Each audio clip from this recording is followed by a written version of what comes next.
नमस्कार, मैं रघुनाथ प्रसाद आज चर्चा कर रहा हूँ श्री प्रशांत किशोर जी जो संस्थापक हैं जन स्वराज पार्टी के, उनके एक इंटरव्यू की।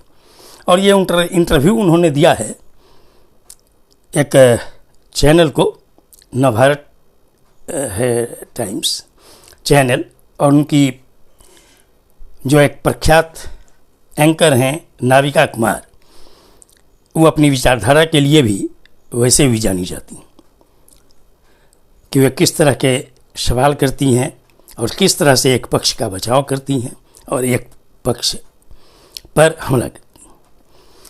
वो इंटरव्यू ले रही थी श्री प्रशांत किशोर जी का। प्रशांत किशोर के नाम से लगभग पूरा देश परिचित है, चूँकि उन्होंने बीजेपी के साथ 2014 में भी काम किया एक इलेक्शन स्ट्रेटजिस्ट के रूप में, और 2015 में श्री नीतीश कुमार जी के साथ काम किया।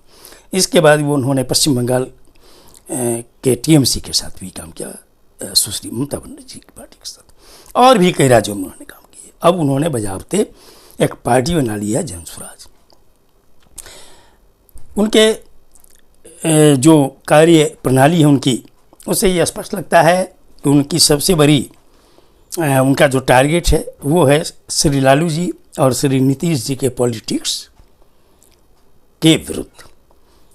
चूँकि बार बार ये कहते हैं कि 1990 से लेकर अभी तक तो इन्हीं लोगों का शासन था, और बिहार में क्या हुआ 1990 के पहले वाले पर उनको लगता है कि जैसे कोई बहुत आपत्ति नहीं है। लेकिन एक इंटरव्यू चूँकि नाविका कुमार के साथ दे रही थी तो कुछ बातें मुझे अच्छी लगी कि उन्होंने सही कहा।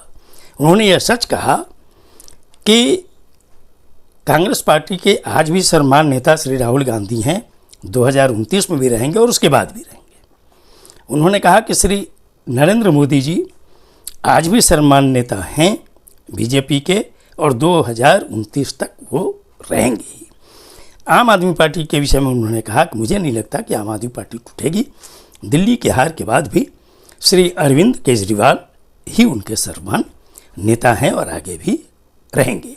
अपनी पार्टी के लिए उन्होंने कहा कि वो बिहार में 243 सीटों पर चुनाव लड़ेंगे और उनकी प्रतिष्ठा में आएगी। लेकिन एक बहुत बेबाकी वाली बात उन्होंने कही कि जब नाविका कुमार जी ने उनसे कहा कुंभ के संबंध में, चूँकि उनको ये कहलवाना था कि कुंभ के प्रति विपक्षी दलों की प्रतिक्रियाएं जो आई हैं उसके संबंध में वो जानना चाहते थे,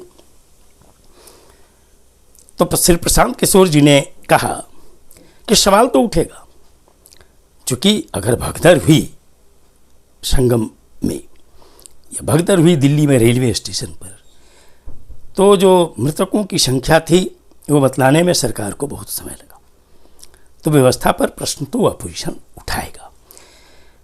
लेकिन एक बात उन्होंने कही जब वो संख्या के विषय में, तो उन्होंने कहा कि 55 करोड़ आए श्रद्धालु, जबकि सच ये है कि सरकारी पक्ष की ओर से 67 करोड़ तक की भी बात कही गई कि इन लोगों ने संगम में डुबकी लगाई, स्नान किया पवित्र संगम।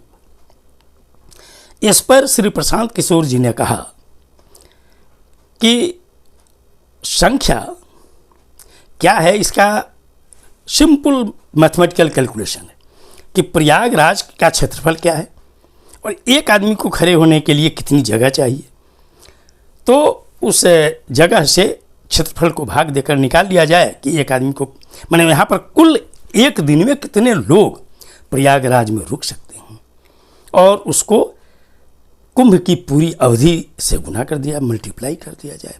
कुंभ की अवधि है 47 दिन। उन्होंने कहा कि ये संख्या मैं नहीं मानता कि 55 करोड़ है, 55 करोड़ तो हो ही नहीं सकता है, ये संख्या 5 करोड़ 10 करोड़ 12 करोड़ ऐसे करके हो सकता है, लेकिन 55 करोड़ नहीं हो सकता। मैं इस संबंध में भी अनुरोध करूंगा उत्तर प्रदेश सरकार से कि उनकी जो वास्तविक मैकेनिज्म है उसके संबंध में उनको खुलासा करना चाहिए, ताकि जनता के बीच में जो आज भी भ्रम है कि वास्तविक क्या संख्या है।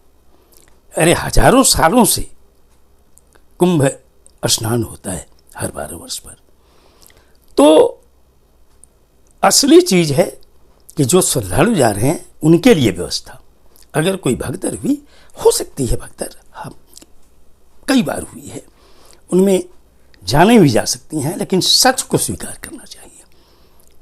तो श्री प्रशांत किशोर जी ने जो बातें कही हैं उसके संबंध में भी एक्चुअली सरकार को स्थिति स्पष्ट करनी चाहिए। वीडियो आपको अच्छा लगा हो तो निश्चित तौर पर लाइक करें, शेयर करें। अब तक मेरे चैनल को आपने सब्सक्राइब नहीं किया, सब्सक्राइब करें, बेल आइकन को टच करें, ताकि मेरे हर आने वाले वीडियो का नोटिफिकेशन आपको तुरंत मिल जाए। आप सभी लोगों के लिए शुभकामनाएं। धन्यवाद। जय